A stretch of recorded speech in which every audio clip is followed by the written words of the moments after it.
Hola, soy Héctor Giner, fundador y CEO de Z1.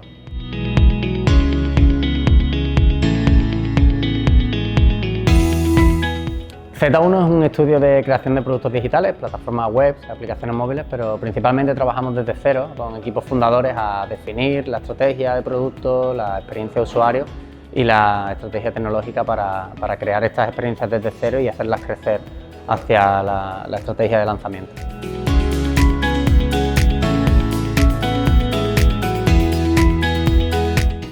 Tras estudiar telecomunicaciones comencé principalmente en empresas de consultoría, grandes primero y después ya en empresas más pequeñas que me ayudaron a ver un poco las colaboraciones de una forma diferente. A partir de ahí di el salto al mundo startup, trabajando en Glamping Hub como primer empleado y construyendo la primera versión de la plataforma. Y bueno, en ese momento, a través de conexiones y tal, ya vi el momento de montar mi propio estudio con mi cofundador Carlos, por experiencias que había tenido tanto trabajando en la parte de consultoría como en la parte de startup, de esas necesidades que tienes tanto a nivel de diseño como de tecnología una vez que estás construyendo productos y un poco definiendo cómo podíamos ayudar de forma efectiva a los equipos fundadores a hacer realidad los productos que querían construir.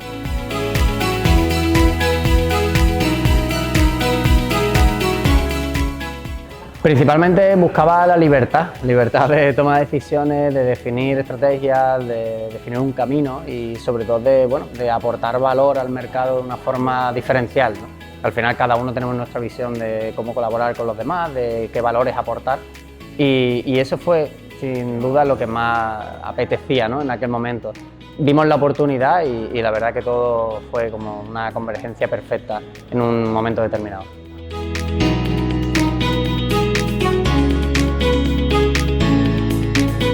Seguramente psicológica fue la primera barrera que encuentras, ¿no? en el camino, ¿no? El pensar si eres capaz de hacerlo. Nosotros teníamos una vertiente plenamente internacional desde el principio y eso desde España pues, suponía un reto, ¿no? Sabíamos que no queríamos trabajar en Europa por defecto, sino que queríamos trabajar con el sector americano, que al final en el mundo startup era una referencia, ¿no? y queríamos estar allí.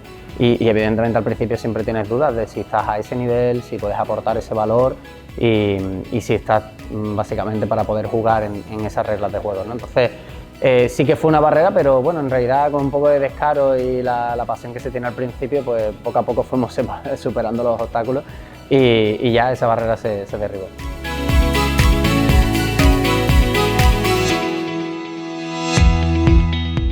Me gusta emprender porque te aporta libertad para tomar decisiones, ¿no? En qué trabajar, con quién, que creo que es bastante importante, descubrir nuevas industrias, nuevas ideas, problemas que atacar y bueno, en mi caso además, haciendo crecer Z1, tenemos la suerte de trabajar con muchísimos emprendedores en distintas industrias, en distintos tipos de productos y al final es verdad que es un nivel de variedad, ¿no? que hace que la carrera profesional pues pueda ser muy interesante. Es verdad que el riesgo siempre está ahí, la incertidumbre, pero una vez que la dejas de lado y no piensas en eso, evidentemente a mí personalmente me parece que es un añadido a la carrera profesional que creo que no es comparable con otros aspectos de ella.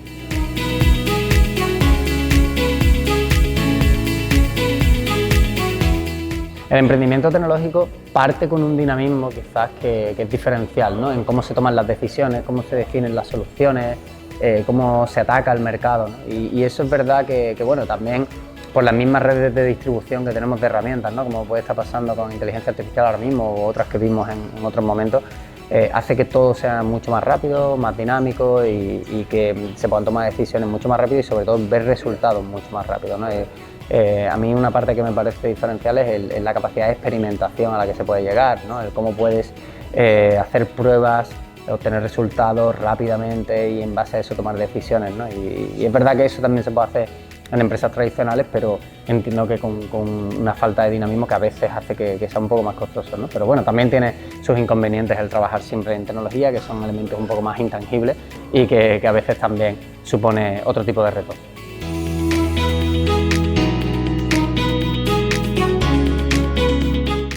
El ecosistema emprendedor sevillano ahora mismo para mí es bastante prometedor. Ya tenemos muchos casos de éxito en la ciudad, de grandes empresas que han crecido mucho, que han sido adquiridas por grandes empresas también del sector a nivel internacional. Hay bastante dinamismo en ciertos tipos de eventos, en colaboraciones, en la asociación de founders. Sí, yo creo que se parte ya de mucha experiencia, es decir, ya hay casos de éxito, que creo que es la clave siempre para romper a generar nuevos movimientos. Y quizás lo que hace falta pues son iniciativas como esta, ¿no? El darle voz y contar los casos para que más gente se inspire, más gente simplemente se atreva a probar cosas, porque al final es de lo que se trata, ¿no? Probar ideas y ver si tienen éxito y partir de ahí. Yo creo que el talento está, la ciudad es bastante positiva para el estilo de vida y para atraer talento de fuera también. Y encima con las nuevas tecnologías, bueno, ya prácticamente se puede trabajar en cualquier sitio, ¿no? Si queremos. Entonces, bueno, en principio para mí es prometedor.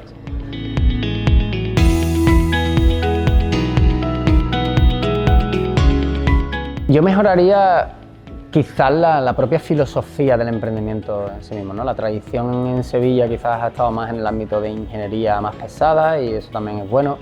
Si estamos hablando más del ecosistema startup más tecnológico, bueno, creo que habría que dar más visibilidad a los casos, habría que hacer campañas para asociar la propia ciudad, al fin y al cabo, a este movimiento más tecnológico, como puede pasar con Málaga, ¿no? Que como que todo el mundo la asocia directamente a la tecnología por los casos de éxito que tienes y aquí quizás deberíamos intentar encontrar un poco ese mismo camino, porque al final se trata de eso, es decir, los medios están, se tiene internet, se tienen oficinas como estas, se tienen aceleradoras o se tienen mentores con éxito que pueden ayudar a avanzar esos proyectos. O sea, al final es un poco casi que diría de posicionamiento, de cultura y de branding, ¿no? Por así decirlo, de la ciudad. O sea, que al final creo que va un poco por ahí, de asociar la cultura en general de la ciudad a este movimiento más tecnológico.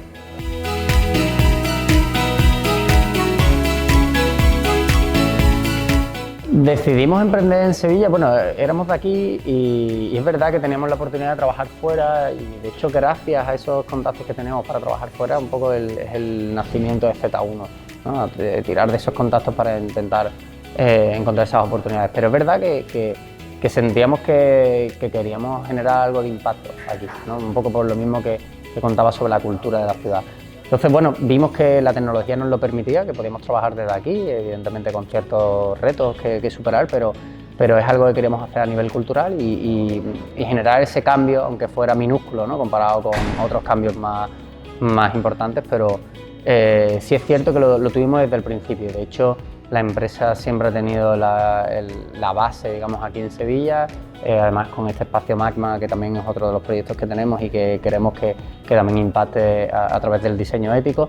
Es decir, al final sí es cierto que aunque la empresa siempre ha tenido una vertiente internacional, queríamos que se basara en ese origen andaluz, ¿no? y que apostara por regiones que no son las típicas, ¿no? en el emprendimiento tecnológico. Y de hecho, a día de hoy, con muchísimo orgullo, cada vez que abro una videollamada con clientes principalmente norteamericanos, lo primero que dices es que estoy en Sevilla, que estoy en Andalucía, en el sur de España y la verdad que la mayoría lo conocen y han estado aquí, o sea que ya la ciudad es casi bastante conocida a nivel internacional.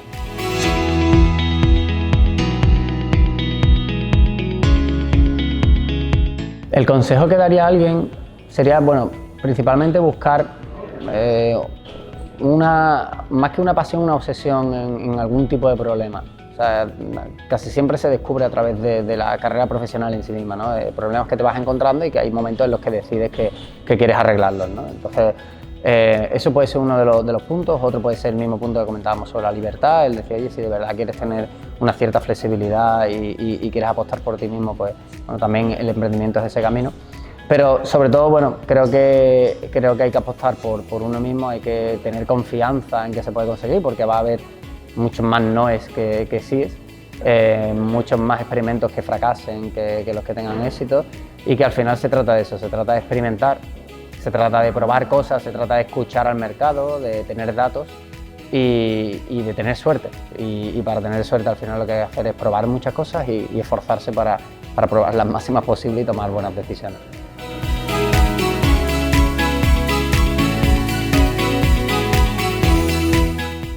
Nuestro principal logro fue ser adquirida por Tiny, que es un grupo de empresas canadienses, y bueno, la verdad que lo conseguimos quizás como recompensa a una idea que teníamos desde el principio, ¿no? Que era tener esa vertiente internacional. O sea, nosotros desde España en todo momento quisimos trabajar en Estados Unidos y es algo en lo que nos centramos, teniendo estrategias de diferente naturaleza para conseguirlo, y es cierto que cuando llegó el momento de las conversaciones, tener ese portfolio como estudio en el que todos nuestros clientes eran norteamericanos, eran startups que están bien posicionadas en el sector y que toda nuestra naturaleza estaba basada en trabajar desde aquí pero con clientes americanos, fue determinante en la negociación y determinante en conseguir ese movimiento, ¿no? Entonces al final, bueno, es cierto que no nacimos para hacer ese movimiento 4 años después, pero te das cuenta que, bueno, decisiones que tomas al principio o cosas en las que crees desde el principio, al final hay determinados momentos singulares en los que se tornan como cruciales, ¿no? Y aquella fue una de esas.